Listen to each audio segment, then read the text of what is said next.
Hello and welcome to Q's Retro Perspective. Today we're talking about Nintendo consoles. You love them, you complain about them on the internet, and they're a decade out of date, but they're cheaper than any other console on the market and they've got a pudgy little plumber, so you buy them.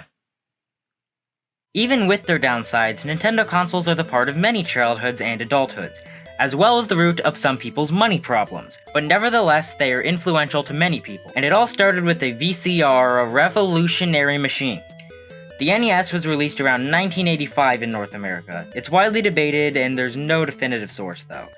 It was truly revolutionary. It had to resurrect a near-dead gaming industry, all thanks to this hunk of junk and its alien friend. The video game industry had crashed, and the N.E.S. was going to be released in a market that thought all video games were low quality and not worth the price. But Nintendo was smart. Because a mark of intelligence is releasing a product into a market where it won't succeed. Nintendo was actually smart in this situation though and actually knew what the customer wanted. Unlike now, bring me back! Bring me back!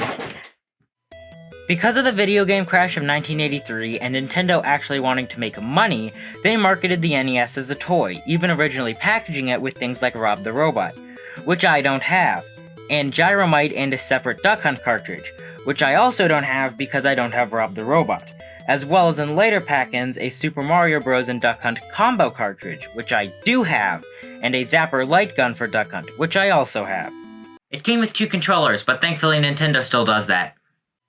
The NES brought many game franchises into the world that are still going, The Legend of Zelda and Metroid for example. It also brought some games to home console for the first time, Tetris, Donkey Kong, and Pac-Man, but actually good this time.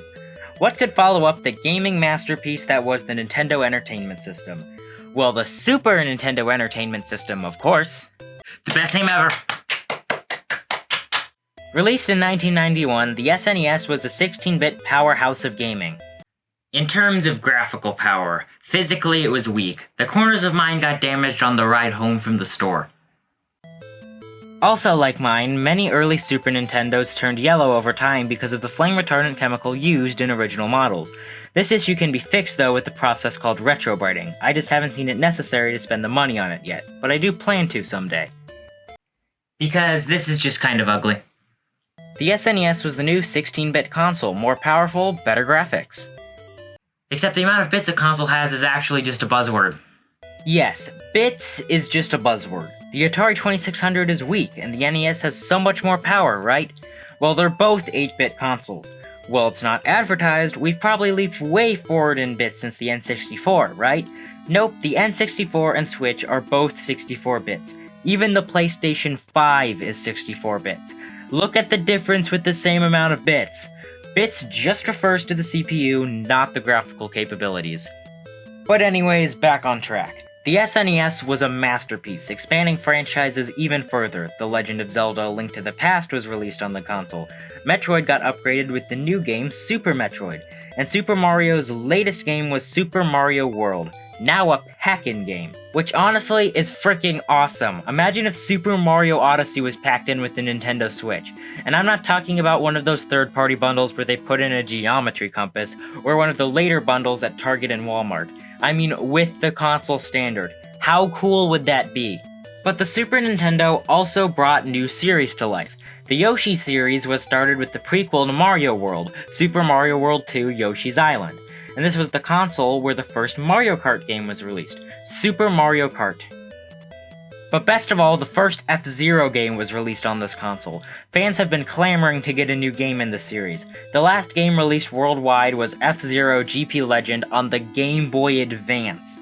Now personally, up until recently, I didn't get the hype. I obviously knew that the people who loved the game thought it was good, but the want for a new F-Zero game never got to me. I even booted it up on Super Nintendo NSO. And all I thought was, yeah, that sure is a fast-paced racing game. Until we went over to a family friend's house. Now this family friend also collects retro video games, and I was playing the Super Nintendo and decided to pop in F-Zero. And oh my god! It was freaking awesome! The car felt like it was going at the speed of light, and the sound effects were perfect through the old speakers built into the old CRT TV.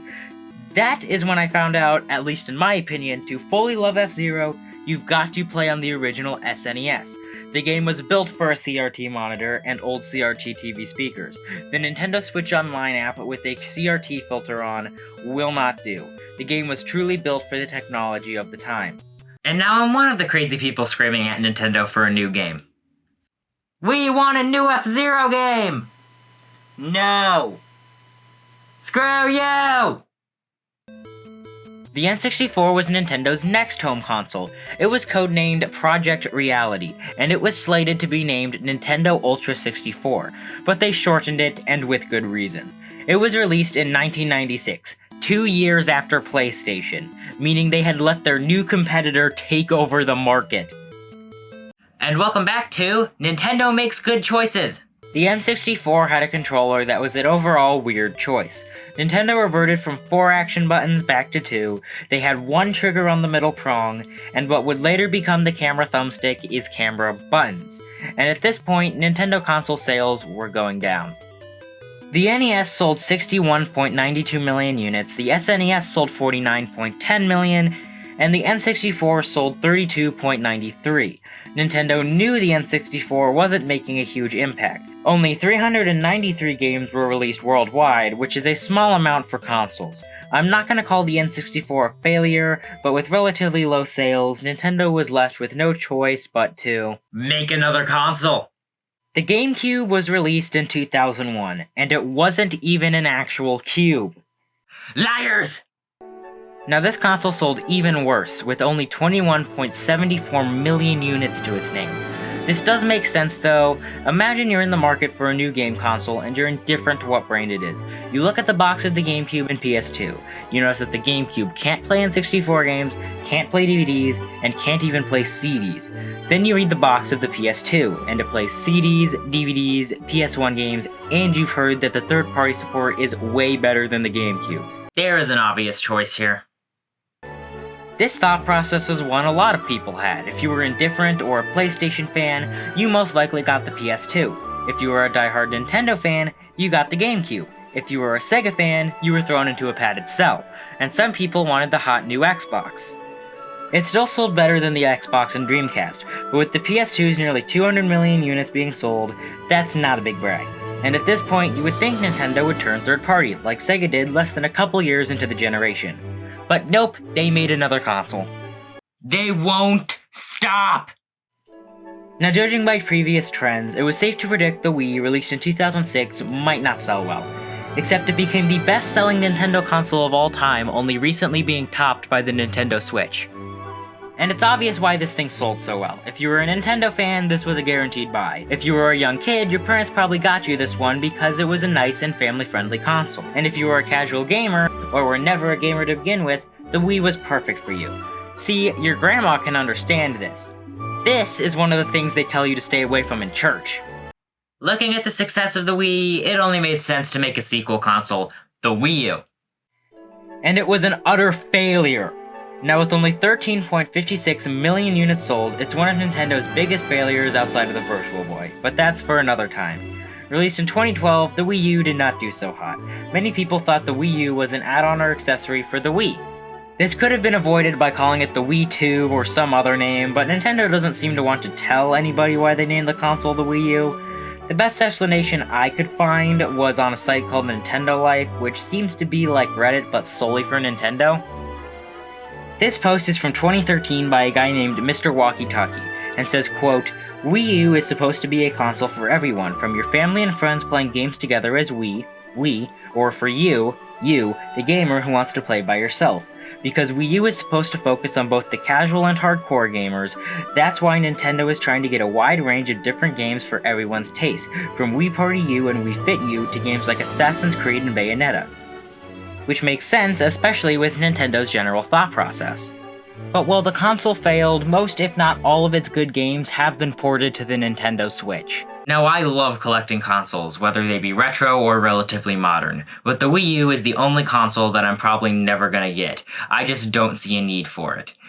As previously said, all the good games are ported to Switch or on other platforms, and the only games I can't get are just bad games. Now, I'm a big advocate of the whole some games should be experienced on the original console thing. Like, technically, I can get all the NES games I own on Nintendo Switch Online, but the NES is the true place to experience those games. But the Wii U is the same generation as the Switch, so I feel many games are experienced the same or even better on Switch. Now, this isn't just bias from bad reviews. My local library has a Wii U for people to play, meaning I've tried the Wii U and its controller. I just don't like it. Now, just because I don't like it doesn't mean it didn't make sense. When you think about it, the Wii U would have been in development around the time of the craze of the DS, so if your latest handheld had two screens, the bottom one being a touchscreen, it only made sense to transfer that concept to the TV, with the TV being the top screen and the controller being the bottom. But even after this failure, Nintendo made another console. And it was one of the biggest successes of all time. You could tell Nintendo was desperate because it was released in the same generation as the Wii U. Nintendo didn't even wait until the next generation. But the risk paid off, because as of this video, it has sold 125.62 million units. Now, the Switch is my favorite console by default. It was my first real console. And this console is truly awesome. It goes from console to handheld to tabletop and comes with two controllers that turn into one, and can even turn into what are essentially a modernized Wiimote. I would be perfectly happy if Nintendo goes back to the console with a disc system and a standalone handheld next generation. But I also wouldn't be mad if they made a Switch 2 of some sort.